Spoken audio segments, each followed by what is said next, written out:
Sejam todos muito bem-vindos a mais um Condomínio em Pauta. No programa de hoje falaremos sobre inteligência emocional. É crucial para a gestão do síndico? O que você acha? Só a parte técnica já está ok? Mudou alguma coisa com a pandemia? Bom, vem comigo, vem com a gente que eu vou apresentar os nossos dois síndicos convidados.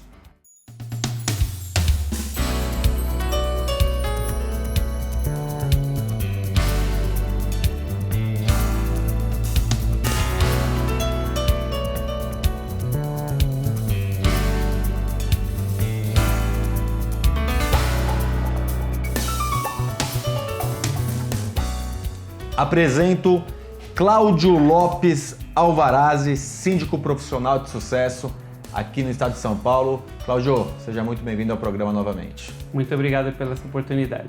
Eu que agradeço. Flávio Perubon, também é sempre um prazer ter você aqui, Flávio, com a gente. Síndico extremamente competente, seja muito bem-vindo. Obrigado, Ricardo, é um prazer estar aqui. Eu que agradeço. E a pergunta que eu fiz para os nossos telespectadores, para os nossos pessoal que assiste a gente através do YouTube. Agora também estamos nas plataformas como Spotify, através de podcasts. Então, você que está em casa, quando for correr, quando for fazer academia, pode nos ouvir. Os nossos programas estão também em podcast nas principais plataformas. É ou não é crucial? Então, Ricardo, eu acredito que sim. Eu acredito que a inteligência emocional muitas vezes é esquecida, é um pouco deixada de lado pelos gestores, mas ela é fundamental. A partir do momento em que a gente tem uma organização que é composta por pessoas, independente do seu aspecto técnico, do quanto você sabe, quanto know-how operacional você tem, é impossível você trazer toda essa performance sem ter uma boa gestão dessa inteligência emocional, de como lidar com as pessoas. Então é crítico para o bom gestor ele dominar isso, ele entender, exercitar isso corriqueiramente e dominar para ser um gestor de sucesso. Cláudio, primeira pergunta, concorda que é crucial? Com certeza. Segunda pergunta, por que o pessoal então foca só na parte técnica? Não todo mundo, né? Mas não é só síndico. Muita gente, e eu acho que essa questão de inteligência emocional é crucial para quase todas as profissões e para todas que você lidera, né? Que você exerce uma liderança. Por que se foca tão pouco, se foca tanto na parte técnica e esquece a parte emocional? Bom, como foi dito, né? Para você ter essa liderança, você não consegue liderar se você não tiver essa inteligência emocional. Isso é um fato, né? Então, dá trabalho, né? É um serviço que você tem que fazer todo dia, né? Como você mesmo disse, não existe uma faculdade, né? É diferente do QI, né? Então, a inteligência emocional você tem que ir treinando isso todos os dias para você adquirir esse conhecimento. Então, o controle primeiro vem de dentro, né? Então, nós como síndicos que lidamos aí com milhares de pessoas, né? Você precisa primeiro ter o controle, né? dos seus sentimentos, das suas emoções, para poder passar isso para o próximo, né? Então, ter esse relacionamento interpessoal, que é o nosso trabalho, né? Então, sem isso, você não consegue ter esse dia a dia. Então, ter esse trabalho diário, né? E eu acho que um ponto importante, uma barreira de entrada é gostar de pessoas, né? Quem não gosta de pessoas não dá para ser síndico. Não né? Não dá. Isso acho que é importante. Flávio, desenvolvimento da inteligência emocional, né? Muita gente fala, não, eu não tenho, ou ele tem mais do que eu. A gente nasce quando você era pequenininho, sua mãe te levava, seu pai te levava numa loja de doces, ele falava não para você, você saía gritando, chorando e derrubando as coisas. Estou brincando você, mas todo mundo, né? Quem tem filho sabe do que eu estou falando. E aí você vai desenvolvendo, vai aprendendo a ouvir não, vai aprendendo... Então, também é uma parte a ser desenvolvida, né? Não é um limitador de eu não tenho e ponto, né? Com certeza. Eu acho que a pessoa que acha que não tem inteligência emocional, ela pode descobrir que tem, né? Normalmente, existem duas classificações desse tipo de inteligência emocional. Uma é a intrapessoal, né? Que é a inteligência do quanto nós conhecemos de nós mesmos, e a interpessoal.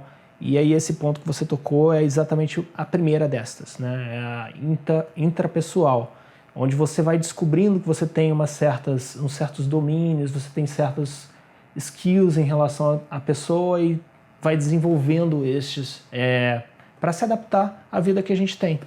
O autoconhecimento ele é crucial, né? Porque eu só consigo ter um bom relacionamento com você quando eu identifico que algo que você possa fazer possa me tirar do sério, eu já me controlo antes ou coisa nesse sentido. Sim. Então é importante o autoconhecimento, né? E aí existem hoje muitos livros sobre assuntos, existem cursos sobre assuntos e tem um ponto que é crucial para quem tem esse tipo de dificuldade, que é a terapia, né?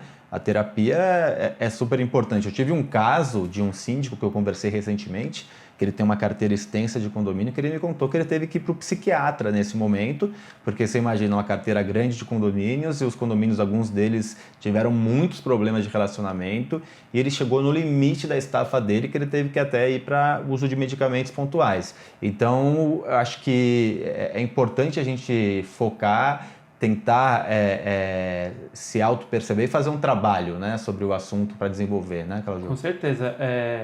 A gente precisa buscar ajuda também. Né? Se o síndico, falando do nosso trabalho, não tem esse autoconhecimento, ele acaba trazendo para dentro dele numa maneira que ele não consegue controlar. Né? E aí acaba virando um problema pessoal, né, do síndico. Então, nesses casos, certamente você tem que procurar ajuda, e ajuda é sempre bem-vinda nesse sentido. Né? Quem sabe no futuro vai ser obrigatório o síndico frequentar um terapeuta, né? Porque a gente tem... Os terapeutas frequentam o terapeuta, né? Exatamente. Os terapeutas, eles consomem tanto problema que ele tem que ter um terapeuta para... E provavelmente esse terapeuta tem outro... É um ciclo de terapeutas, né? E ainda existe, em algum menos hoje, mas existe alguns preconceitos, né, na questão de terapia. Mas do mesmo jeito que você vai lá na academia malhar o seu corpo, você vai lá no psicólogo, no terapeuta, malhar sua mente, né? Exercitar sua mente e controlar. Flávio, a questão da pandemia piorou bem, né? Eu acho que a pandemia aflorou muitos sentimentos nas pessoas, né? E com esse novo cenário, ficou ainda mais crítico, ainda mais importante a gente tá lembrando desses conceitos, tá revisando, tá exercitando eles com perfeição mesmo, para não patinar, né? Porque o síndico, como o Ricardo brilhantemente colocou, né? Um síndico com uma carteira extensa, ele vai demandar uma inteligência emocional maior, ele vai precisar de um terapeuta, muito provavelmente, né? Porque os problemas são proporcionais ao número de condomínios e de unidades que você cuida, certamente. Então, e aí a questão até de montar uma estrutura, né? De você perfeito. ter um bom profissional ou bons profissionais que diminuam o seu lucro, mas que te deem maior qualidade de vida. Porque um dos pontos da inteligência emocional também é você não querer ganhar tudo, né? Então, se você tem uma receita que muitos síndicos têm, sei lá, de 70 mil reais, que seja, você tem uma estrutura que você gaste 30 que seja. Para você ter 40 mil, é melhor ter 40 mil vivendo saudável, com qualidade, do que você ter 60, 50 vivendo sem qualidade, né? Acho que esse é um ponto importante. Perfeito. Isso daí é de pessoa para pessoa, mas eu estou plenamente de acordo. Eu acho que nada compra a qualidade de vida, né? Então tem que se pensar muito a respeito de qual é a estrutura que pode fornecer essa qualidade de vida e essa qualidade de entrega do trabalho também, né? Porque uma mente sadia, saudável, é um trabalho também com perfeição. Eu tenho um amigo meu que a diretora dele falava que, ex-diretora, né? Falava para ele que numa empresa grande, multinacional, falava que ela tinha que cuidar da mente dela. Então, ela tinha o dever de dormir bem, ela tinha o dever de fazer esporte todos os dias, ela tinha o dever de ter um tempo para ela, porque senão ela não teria a inteligência de tomar as decisões corretas. Então, muitas vezes a gente se cobra para trabalhar muito, para correr, para fazer, mas a gente cuidar de nós, né, é conseguir cuidar dos outros, porque a gente tem a inteligência de olhar com clareza. Porque quando você está estressado, seu corpo te libera toxinas, né, e te deixa mais burro, essa é a verdade, né? Ou menos inteligente, falando assim, de uma maneira menos agressiva.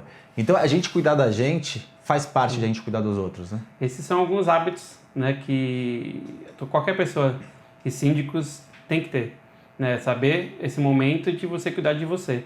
Como foi falado, acho que é um ponto que a gente tem que focar, que se você não estiver bem consigo mesmo, como que você vai entregar um bom trabalho, né? Então, montar essa estrutura, ter essa ajuda, né? Como você falou da pandemia, né? É um período onde a ansiedade, né, as pessoas estão muito mais ansiosas, depressão, né, e acaba isso descontando no outro. Né? Imagina um síndico chegar num momento de caos e ele chegar e colocar mais gasolina nesse fogo. Ao contrário, ele tem que chegar centrado e saber abaixar os ânimos, né, acalmar ali, saber a solução.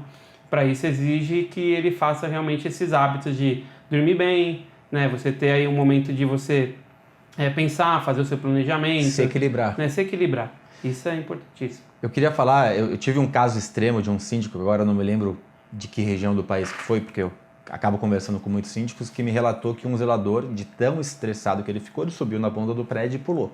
Nossa. Ele chegou ao ponto de se matar. Isso foi logo no começo da pandemia, na primeira onda ainda, mais de um ano atrás, mas aconteceu uma tragédia como essa.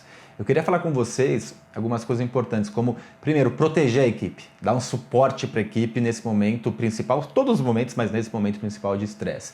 E também a gente tem um papel muito social, né? De a gente proteger aquela coletividade e fazer o melhor para aquela coletividade. E eu queria falar de coisas práticas, exemplos práticos, coisas que acontecem e como a gente deve agir.